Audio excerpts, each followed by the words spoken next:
Good morning students. First year वाले बच्चे ध्यान से सुनेंगे। हम लोग फिजिक्स पार्ट 2 पढ़ रहे हैं और इसका लेसन 1 है।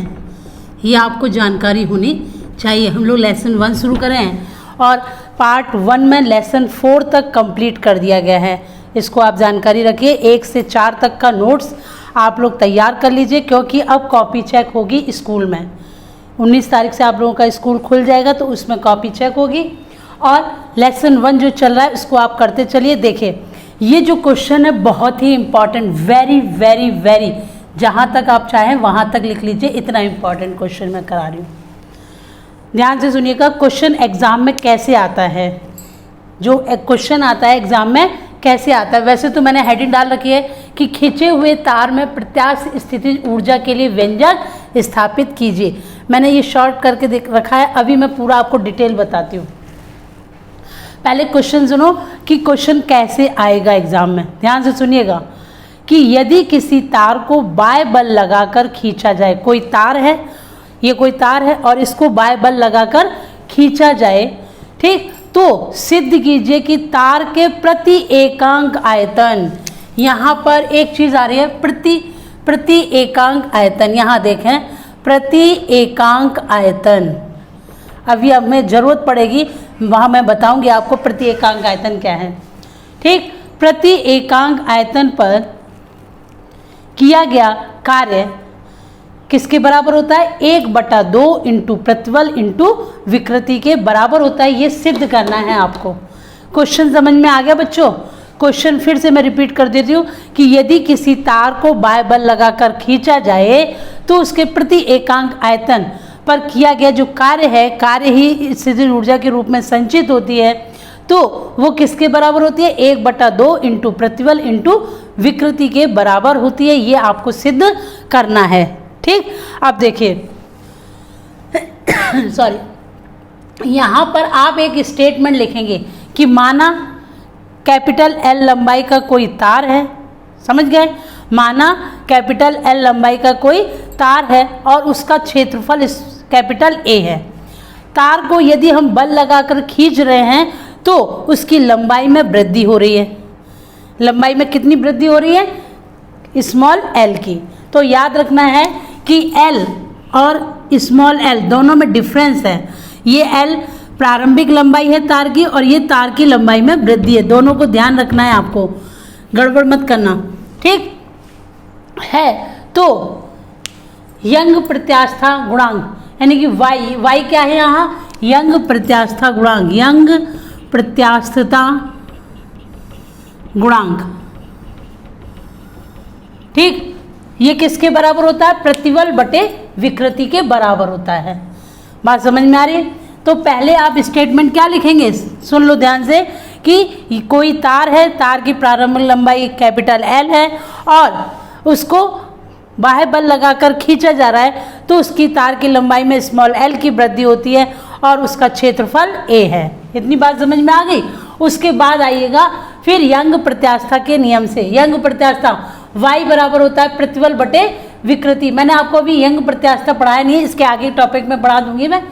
ठीक, y बराबर होता है प्रतिबल बटे विकृति और प्रतिबल का सूत्र क्या होता है? F/A। प्रतिबल का सूत्र क्या होता है?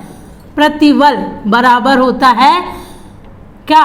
बल बटा क्षेत्रफल, यानी कि बल को F से, क्षेत्रफल को A से, और ये विकृति है L/L। ठीक, अब देखो y बराबर F/A इंटू कोई भिन्न होती है उसको उल्टा कर देते हैं, तो इस कैपिटल L ऊपर पहुंच गया, L/L, और हमने F निकाल लिया। क्यों निकाल लिया?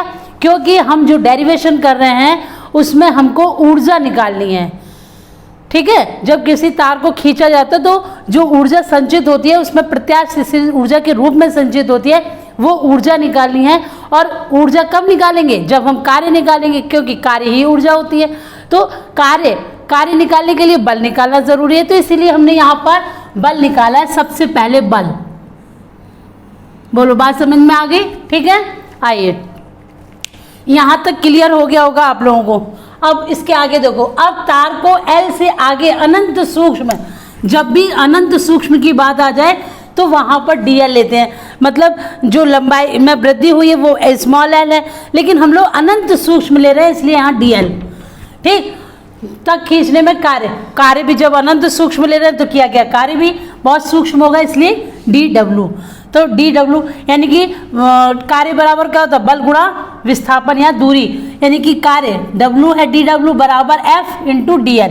ठीक, क्योंकि हमने लंबाई बहुत सूक्ष्म ली है तो dw और f का मान मैंने यहाँ से रख दिया है YAL upon L into DL। ठीक है, अब दोनों ओर एक लाइन यहाँ लिखेंगे, दोनों ओर क्या करने पर, समाकलन करने पर, दोनों ओर समाकलन करने पर, लिख लीजिएगा समाकलन करने पर, मैं बोल रही हूँ सुनाई पड़ रहा होगा आपको, दोनों ओर समाकलन करने पर। जब भी हम पूरे के लिए निकालते हैं तो समाकलन करते हैं, बात समझ रहे हैं, बिल्कुल समझ में आ रही होगी बात। तो समाकलन करेंगे तो ये W हो गया 1/2, 1/2। अब देखो यहाँ मत देखिएगा W बराबर, यहाँ देखो W बराबर समाकलन 1/2 और समाकलन में लिमिट क्या लेंगे, 0 टेंस टू L।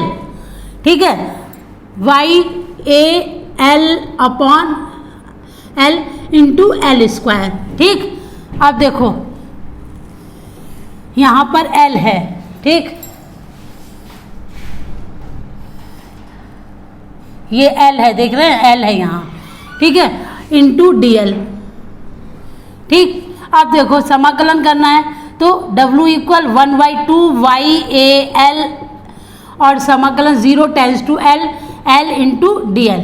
ठीक, मैंने आपको एक फार्मूला बताया था समाकलन का कि x to the power n का जब dx के सापेक्ष समाकलन करना होता है तो उसकी पावर में एक जुड़ जाता है। ठीक है, ये फार्मूला है, इसी से आपका आएगा। तो W बराबर 1/2 YA अपॉन L और समाकलन करेंगे तो क्या हो जाएगा, L square by 2 0 tends to L। ये मैंने समाकलन करना आपको बताया है, सिखाया है कि गति के समीकरण में W बराबर 1/2 YAL और अब लिमिट, ये यहाँ पर डायरेक्ट आप 1/2 यहाँ मत लगाइए, ठीक है, क्योंकि इसमें 1/2 नहीं है। ठीक है, केवल आपको देखो एक बार फिर से समझ लो, YAL अपॉन L है, ठीक, इंटू DL था, यहाँ DL ले लीजिए। ठीक, यहाँ पर ये यहाँ कुछ नहीं करना, बस यहाँ से देखेंगे आप, यहाँ से मैं यहाँ बता रही हूँ। तो ये लिमिट ये बाहर आ गया और इसके बाद L स्क्वायर और लिमिट लगाएंगे 0 टेंस टू L, तो W बराबर 1/2 YAL और लिमिट L स्क्वायर के पहले अपर लिमिट लगाते हैं फिर लोअर लिमिट, तो L की जगह L ही लगाना है आपको, L स्क्वायर माइनस 0, तो W बराबर 1/2 YAL और ये हो जाएगा L स्क्वायर। अब देखो यही चीज़ यहाँ पर आ गई है, यहाँ पर जो मैंने लिखा था W बराबर 1/2 YA upon L into L square. अब इसको हम क्या करेंगे, देखो मैंने बताया कार्य ही ऊर्जा होती है, तो जो तार खींचने में ऊर्जा संचित होती है वो किसके बराबर होती है, स्थिर ऊर्जा के बराबर। तो W को हम U भी लिख सकते हैं बराबर 1/2 YAL इंटू L स्क्वायर। अब देखो इसको अलग अलग लिख लो, तो U बराबर 1/2 इंटू YL अपॉन L, एक L का मैंने ऊपर नीचे गुणा कर दिया है, इंटू AL, ये L का ऊपर नीचे गुणा कर दिया है, और Y बराबर ये भी होता है प्रतिबल इंटू विकृति। ठीक है, तो Y की जगह हम क्या लिख सकते हैं, Y की जगह क्या लिख सकते हैं, देखो 1 U यहाँ पर आप बराबर मत लगाइए, 1/2 इंटू क्या है, प्रतिबल बटे विकृति, विकृति इंटू ये भी विकृति का स्क्वायर हो जाएगा, इंटू आयतन, ये आयतन है, देखो ये आयतन है, ये विकृति का स्क्वायर है, और ये y की जगह मैंने फॉर्मूला लगा दिया। तो u बराबर 1/2 इंटू एक विकृति से एक विकृति कैंसिल, तो प्रतिबल इंटू विकृति इंटू आयतन। ठीक है, u बराबर 1/2 इंटू प्रतिबल, ठीक, इंटू विकृति, और यहाँ पर एकांक आयतन है, तो एकांक आयतन का मतलब आयतन का मान 1 है, तो फॉर्मूला ये निकल कर आ गया। तो ये पूरा डेरिवेशन था आपका, आपको पूरा कंप्लीट करना है, पूरा रेडी करना है। और अगर इसमें कोई भी प्रॉब्लम हो तो मुझसे आप मेरे व्हाट्सएप नंबर पर या ग्रुप में पूछ सकते हैं, लेकिन कॉपी जब आप आएंगे तो कॉपी में ये पूरा कंप्लीट होना चाहिए। Thanks for watching.